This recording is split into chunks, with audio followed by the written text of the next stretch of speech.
Et nous sommes de retour au plateau pour la suite de cette émission. Nous abordons notre deuxième sujet. Nous parlons à présent du Ghana. John Dramani Mahama revient au pouvoir 8 ans après.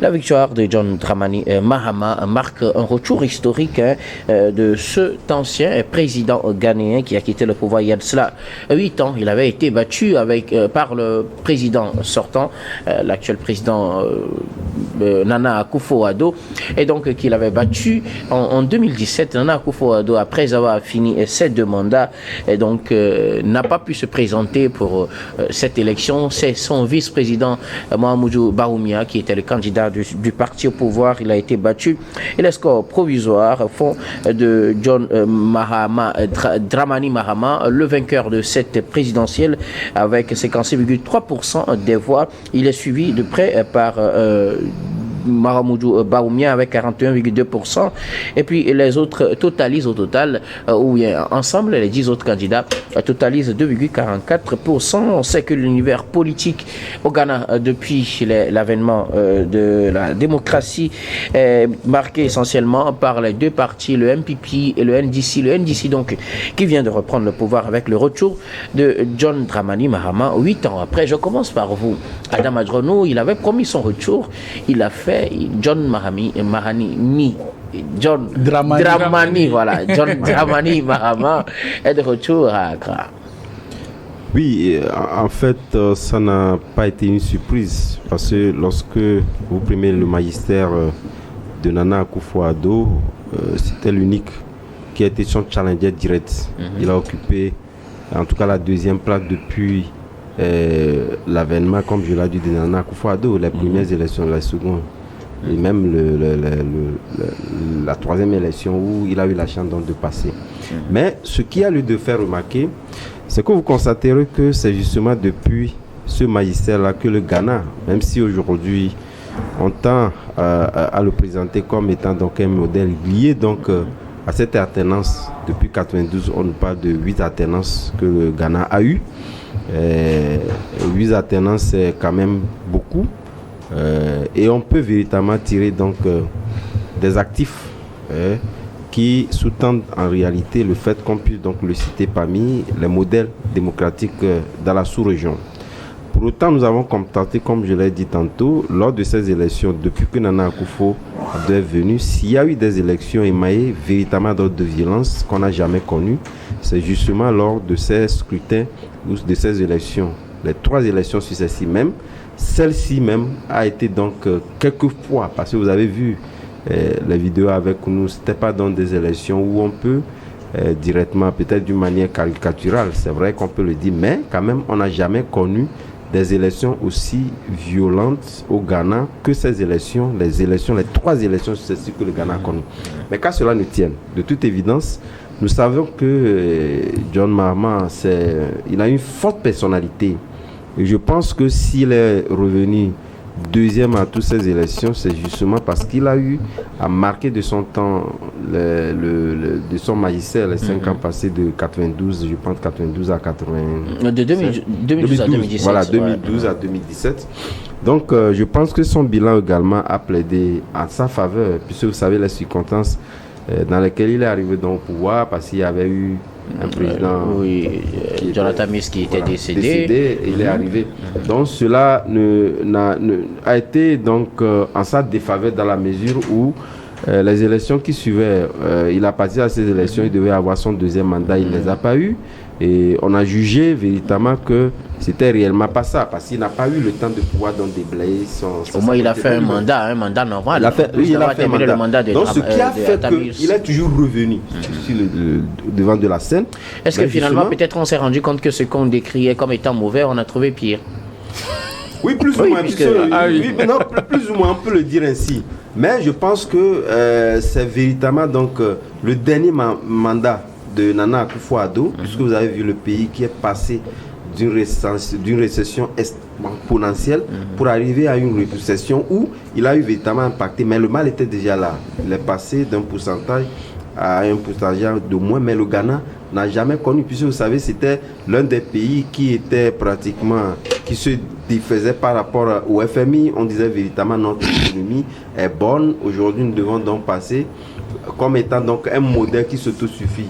Mais on a vu que cette politique-là a été pratiquement en défaveur de Nana Akufo-Addo, qu'il a fallu donc resserrer les coudes pour arriver à cette partie. Vous savez, le Ghana étant donc le deuxième importateur, le deuxième producteur mondial du cacao, l'un des premiers en termes d'or, c'était un pays qui était donc le deuxième pays dans la sous-région après le Nigeria. Vous avez vu, avec Nana Akufo-Addo, il est relégué donc à la 3e place. Et la Côte d'Ivoire a dépassé en termes économiques le Ghana. Lorsque vous prenez la population ghanéenne, c'est une population qui tient compte véritablement donc de ces enjeux-là, de ces potentialités du pays.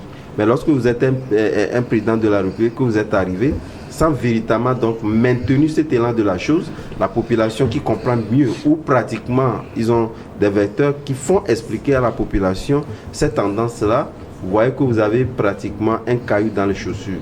Et c'est ce qui a véritablement également milité en faveur de Mahama, qui aujourd'hui, la population nourrit beaucoup d'espoir que sa venue pouvait donc véritablement donc changer la donne.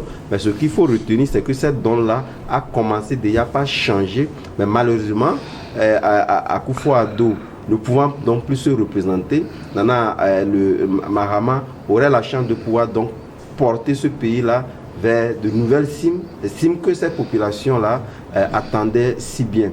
Mais au finish, si vous permettez, ce qu'il faut également retenir, vous savez, Mahama est identifié par sa simplicité.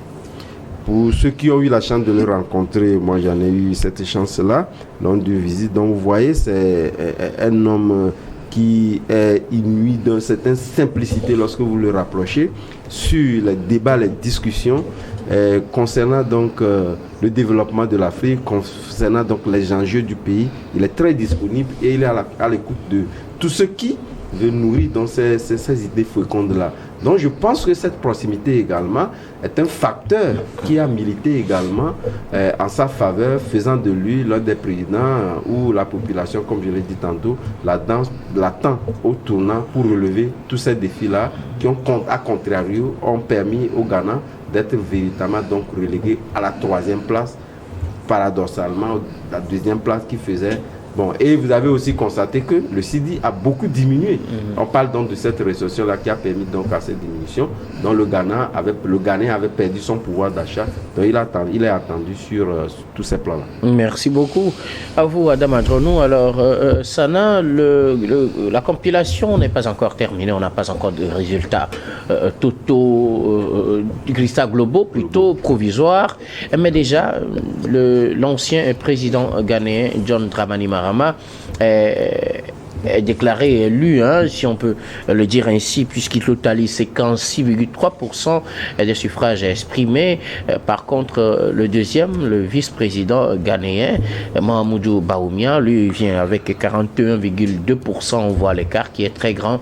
Impossible donc de pouvoir changer la tendance. Il a d'ailleurs appelé John Dramani Mahama pour le féliciter, de reconnaître la victoire de son adversaire politique.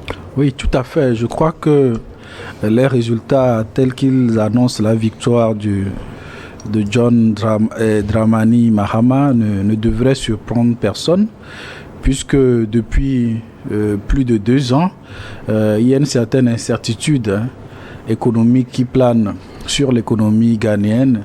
Vous avez déjà en janvier 2023 un taux d'inflation de 53,6%. En janvier 2023, en septembre 2024 dernier, on en est à 21,5%.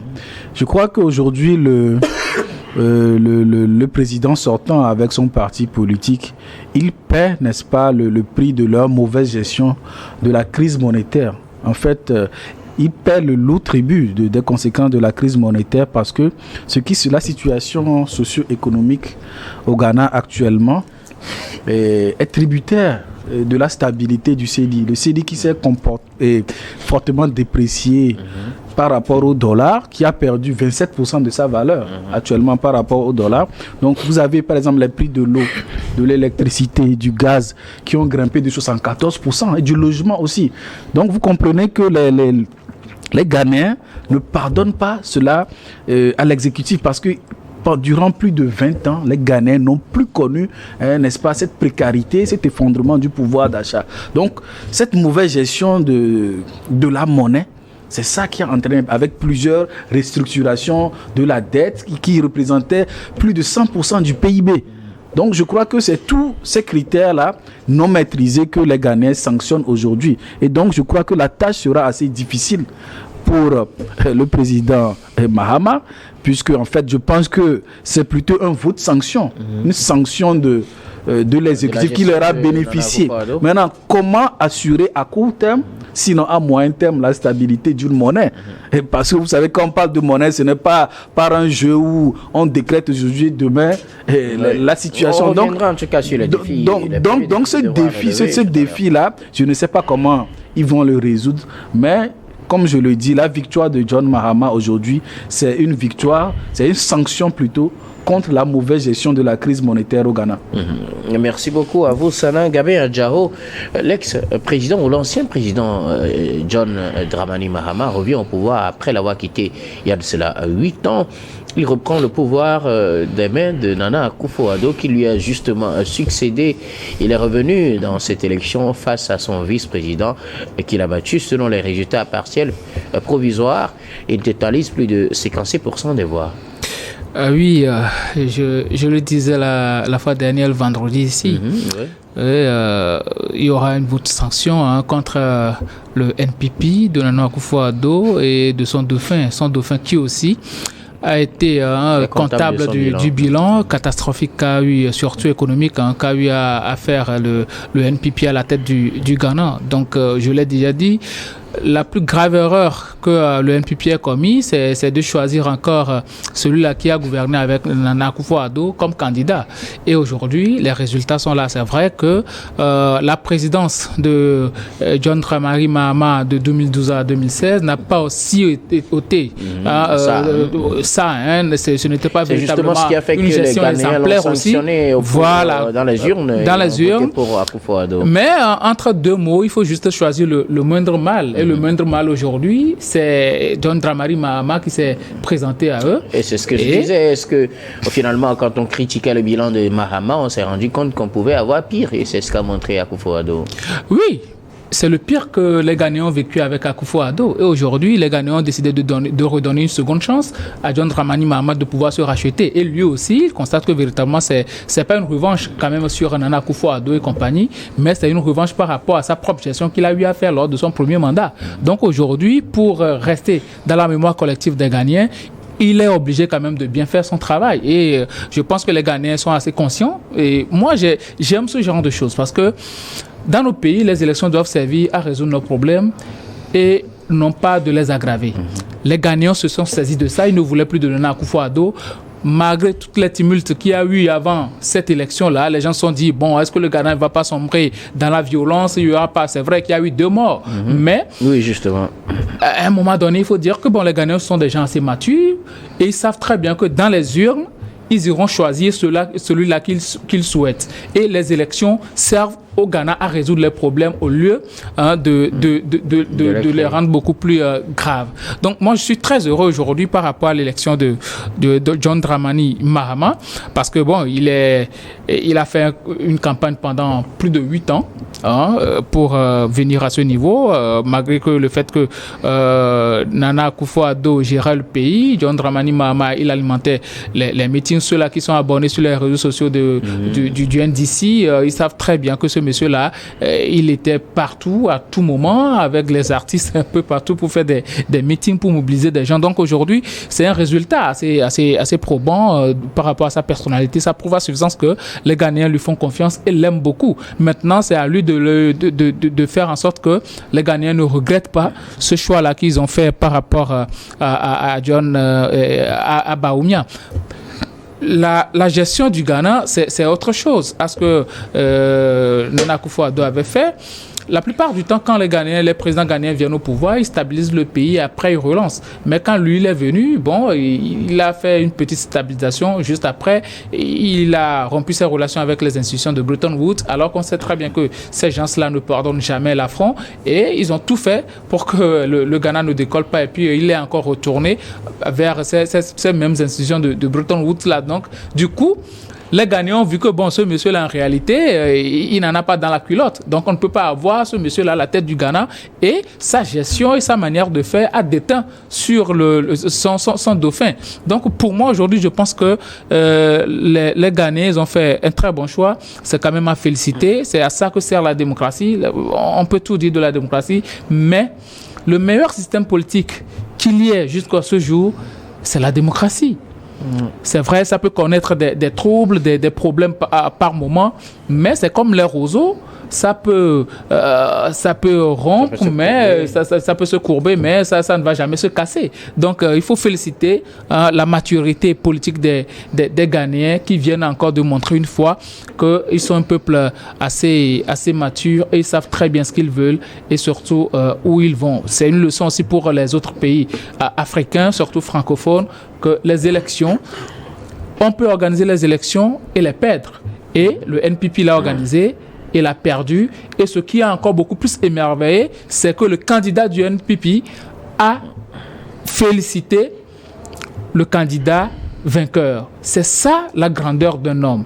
Et c'est à l'avantage de tout le peuple ghanéen. Ceux-là qui avaient l'esprit de rentrer dans la rue pour semer du désordre, aujourd'hui ne peuvent pas le faire parce que leur propre candidat a déjà reconnu qu'il a été défait par le candidat John Dramani Mahama. Merci beaucoup à vous. Alors, je reviens à vous, Adam.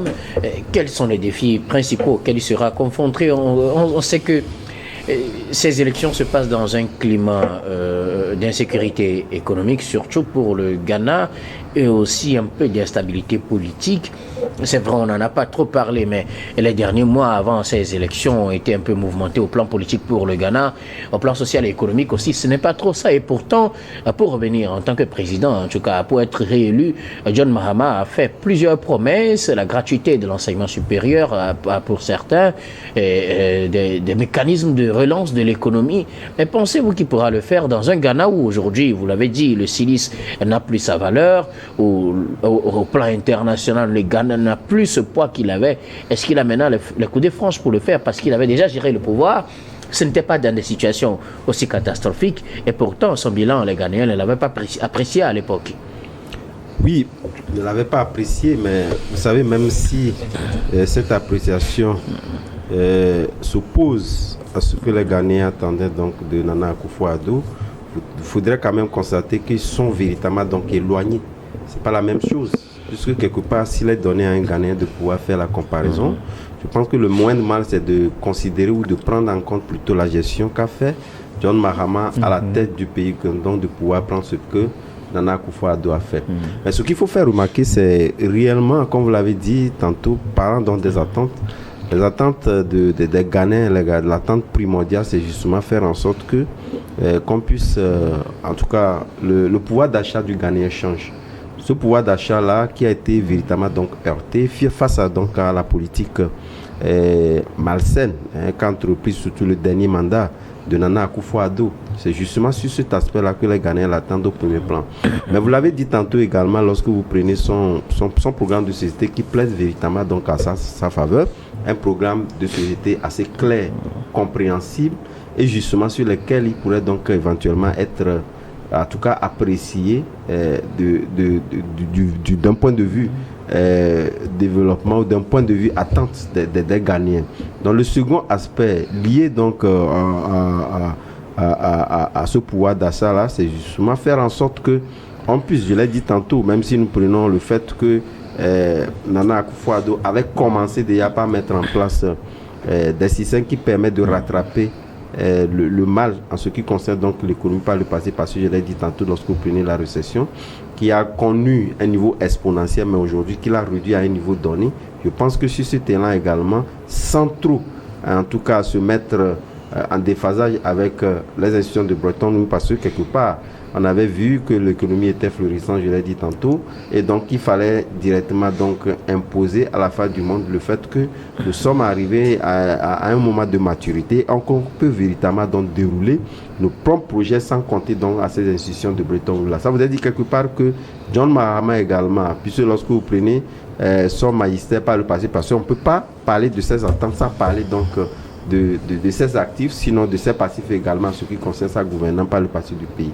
Donc, quelque part, il ne s'est pas mis à dos ces institutions de Bretton Woods. Ça voudrait dire quelque part que le petit actif qu'il avait émanait véritablement donc de cette gestion-là. Donc, il ne peut pas aujourd'hui dire qu'il a donc d'autres aspects à pouvoir donc régenter en mettant en porte-à-faux donc ces institutions de Bretton. Il va continuer avec elles pour faire en sorte que cette économie-là puisse donc, puisque la population justement, ils attendent les résultats, peu importe la voie par laquelle vous les menez pour les donner dans les résultats. Donc justement, comme je l'ai dit, il a déjà un parti qui milite en sa faveur parce qu'ayant déjà fait l'expérience avec ces institutions de Bretton Woods qu'a ramené, en tout cas, au-delà des institutions de Bretton Woods, sur quoi va-t-il compter? Maintenant, non, il peut encore compter, je l'ai dit tantôt, les grands parce produits. Que les institutions de Bretton Woods ont déjà commencé leur décaissement. Oui, et donc, mais les grands ce sera suffisant? Non, c'est maintenant à cela s'ajoute véritablement donc l'environnement. L'environnement est pratique à mettre en place parce que je l'ai dit tantôt, le Ghana par le passé comptait véritablement d'abord sur sa production d'or, dont il est l'un des maillons essentiels de par le monde. Secondo, le fait qu'il soit le deuxième producteur en termes de cacao.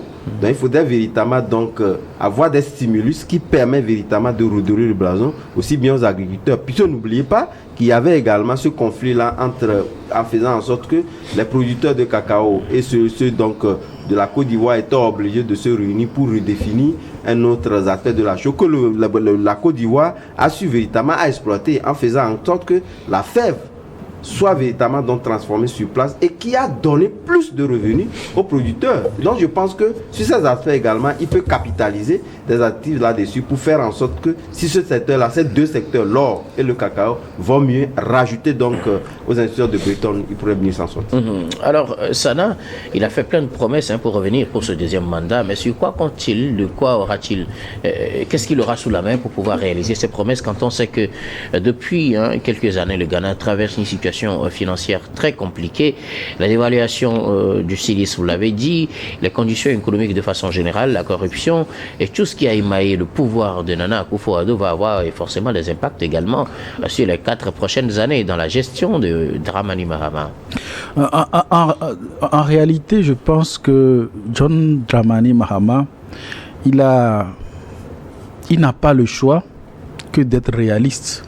Il devra ne pas faire des promesses comment dit-on, voilà, mirobolante, parce que ce n'est pas déjà fait. Non, justement, vous savez, parce que il faut plutôt ces promesses réalistes. Non, je pense qu'il doit faire une preuve de réalisme, parce que vous savez, la situation économique et financière dans laquelle le Ghana est aujourd'hui est vraiment compliquée, parce que je ne pense pas que les institutions de Bretton Woods ont compliqué la tâche au président Addo. Non, c'est lui qui a décidé de quitter.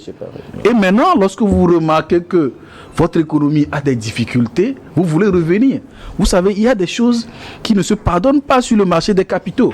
C'est vous-même qui avez fait cette promesse-là. Vous vous retirez et du jour au lendemain, vous avez des difficultés. En juin 2022, vous sollicitez un prêt de 3 milliards de dollars qu'on vous accorde. Mais sachez que jusqu'à fin 2026, le Ghana ne pourra pas emprunter sur le marché des capitaux. Ça, c'est un problème pour parce que c'est sur le marché des capitaux qu'on a des taux d'intérêt relativement faibles. Donc aujourd'hui, le Ghana ne peut que compter sur le plan économique que sur ses ressources personnelles, cacao, or et autres.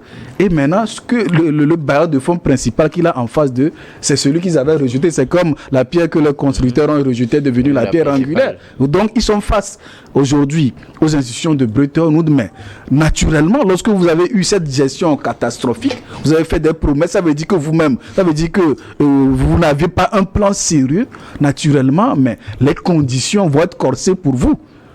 Naturellement, c'est naturel. Alors, ça veut dire que nous sommes en train d'emprunter à quelqu'un qui est... Voilà, Qui ne sait pas de quoi il parle. Maintenant, clairement, qu'est-ce Donc, quand il y a ces incertitudes-là, forcément, le coût de la dette explose. Et c'est ce qu'ils sont en train de subir. Ils vont subir ça. John Mahama pourra tenir ses promesses. Non, je dis, dans ce contexte précis, quand un pays est en crise financière, puisque c'est une crise financière, il ne faut pas faire des promesses fantaisistes.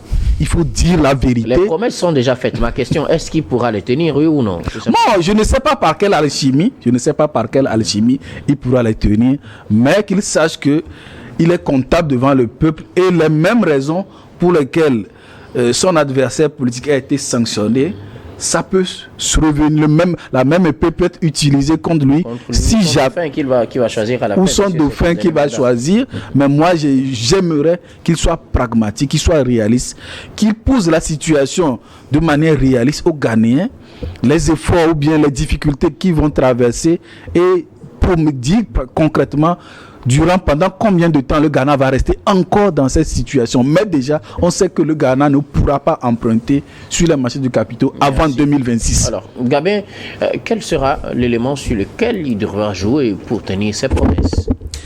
Oui, parlant de réalisme, je peux dire que le président John Dramani Mahama est très réaliste cette fois-ci, comparativement à 2020, où il a énuméré plusieurs points, plus de 20 points par rapport à son programme. Cette fois-ci, il a été très succinct. Il parle beaucoup plus de l'économie. C'est vrai qu'il y a l'inflation, l'endettement qui domine le Ghana aujourd'hui. Et qu'est-ce qu'il faut faire aujourd'hui pour pouvoir remettre le Ghana sur la selle? C'est de travailler. Et il parle d'économie de 24 heures. Oui. Il parle d'économie de 24 heures, ce qui veut dire que les entreprises vont fonctionner à plein temps, ce qui va permettre à ce qu'on recrute d'autres jeunes, d'autres agents qui viennent travailler, qui vont faire tourner les entreprises à plein régime à 24 heures sur 24.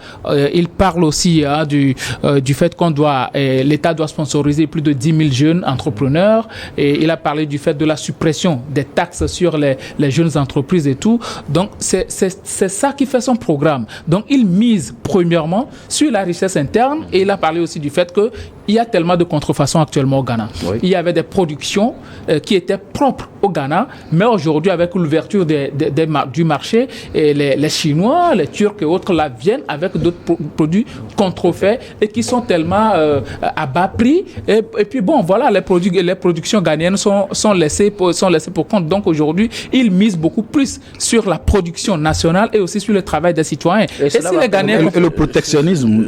Pensez-vous que cela va lui permettre en tout cas de tenir ses promesses? Oui. Au début, ça va être compliqué.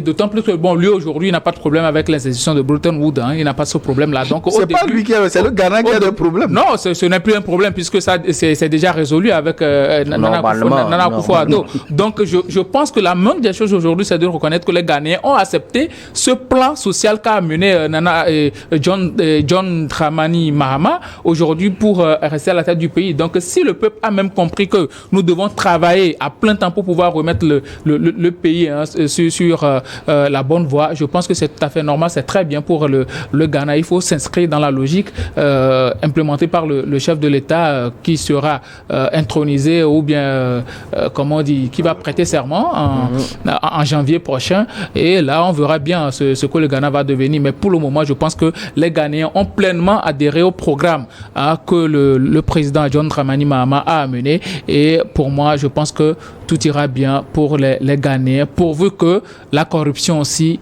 diminue. Merci beaucoup à vous tous pour vos contributions. Nous allons marquer la pause pour le journal, puis on reviendra tout à l'heure pour la suite de cette émission.